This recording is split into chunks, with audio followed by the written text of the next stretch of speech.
how I signed a $100 million publishing contract. So I'm going to explain that in a minute, how I did that.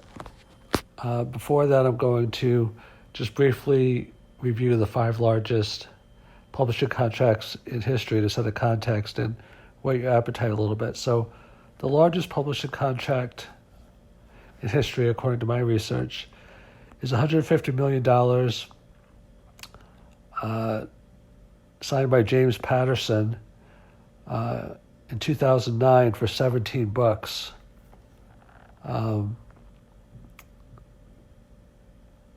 From Hachette, not sure if I'm saying that correctly. The number 2 largest publishing deal ever was $65 million from Penguin Random House to Barack and Michelle Obama. I believe that was for 2 books, one for him and one for her. Number 3 most popular publishing deal of all time was in 2008 when Penguin paid $50 million to Ken Follett for his Century trilogy, consisting of Fall of Giants, Winter of the World, and Edge of Eternity. Number 4 most lucrative was My Life for Bill Clinton, where he earned $15 million just for that single book, I believe. And number 5 was his wife, Hillary Clinton, who received $14 million for Hard Choices. So that gives you a little bit of the context. I want to explain why I had publishers competing for my $100 million contract. And obviously this is a little bit projected, but this is how it happens. So there's 3 main areas, and I realize that most authors focus on one area, but there's 3 areas somewhat connected that propel me to this large contract. The first is the psychological and spiritual laws of success. So a number of reviewers have termed me the Napoleon Hill of today. So that's kind of a great, and flattering statement. I think my style is similar to him. It's always been the landmark authors that have done a paradigm shift to better understand, like in self-help, there's a few classic books, The 7 Habits of Highly Successful People, The Secret by Rhonda Byrne, Think and Grow Rich by Napoleon Hill, How to Win Friends and Influence People. And each of those kind of had a new framework to understand how to do things. So Napoleon Hill specifically, he was commissioned by Andrew Carnegie to interview the most successful individuals of his era, which he did over a number of years. And he basically took the law of attraction and put it into psychological terms. And my books kind of like focus on those same psychological principles and also spiritual principles and adapt them more to the modern age. It's kind of like the same principles run throughout history, but they have different language spoken, in different generations that make it more powerful and understandable. So everybody in life has one superpower. There's something in the world that you're better at than anybody else in the world for each person, even if it's just being you.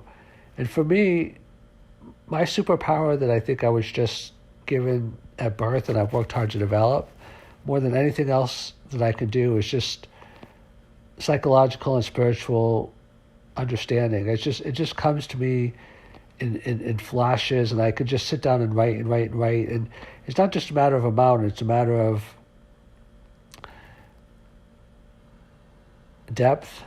And it's just something that is just easy for me to do. And I think the reviews of my books kind of underscore that. And I mean, there's a lot of other areas that are a little bit more difficult, but I just feel a calling to really expand people's wisdom, and there's a huge yearning for that. I mean, the most successful psychological, spiritual, and self-help authors are, very, very well known. So the second area that helped me get the $100 million publishing contract for a series of books was out of my 18 books that I've published so far, a number of them have been in this area of the future of technology. So we live in a world of convergence, and my company Exponentials is the leader in e-commerce, and I'll just say a word about that, but I want to speak more generally about this topic area for book publishing, that the world of technology and the future of technology really is kind of an intercross or a convergence between many different fields. So you could be in healthcare, but you're not going to be a successful healthcare company unless you understand artificial intelligence. And, Amazon started as a e-commerce company, but now they're into hardware and they're into artificial intelligence and they're into robotics.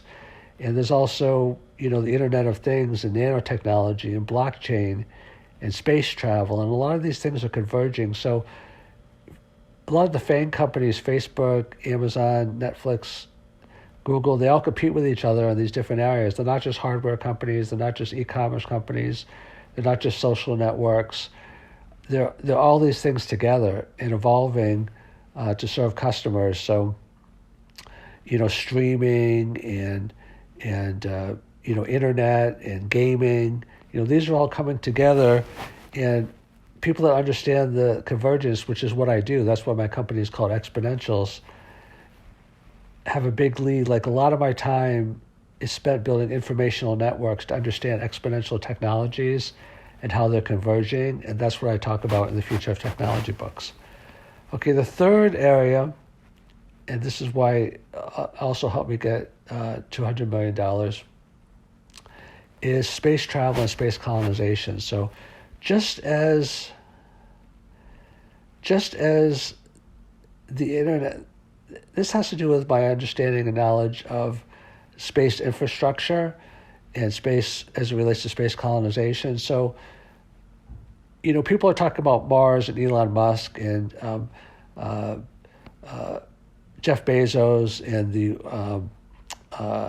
O'Neill cylinders to do space colonies. And then other people are talking about mining the asteroids. Like Peter Diamandis had Planetary Resources, and one of the asteroids by itself is valued at, I think it was like $40 quadrillion, more than the total economy of Earth many, many times over. And, we've had probes to Venus, we've had probes to the Sun, we've had probes to Mercury, we've had probes to Jupiter, Uranus, Neptune, Titan, quite a few others. And both of our Voyager probes have left the solar system. They're now in interstellar space, and we're still in communication. So all of this exploration is going to take a lot of infrastructure. And one thing that I've done and written about extensively is how that's all going to be connected. Just like how on Earth you have the internet that connects computers on Earth, there's internet that's being connected for space. And there's communications like with avatars and other things that is being connected to space. Like, how are you going to communicate from one planet to another? How are you going to travel from one planet to another? How are you going to do business? What is money going to look like? What is energy going to look like? Like just how you have, a space travel, like you have travel on Earth. What's travel like going to be between planets or on a planet that's different from ours? What is energy going to look like? So all these different connectors, all this different infrastructure is what I focus on in the third level. So when you put these three together, then you start to understand where the world is going and why I was awarded the $100 million publishing contract.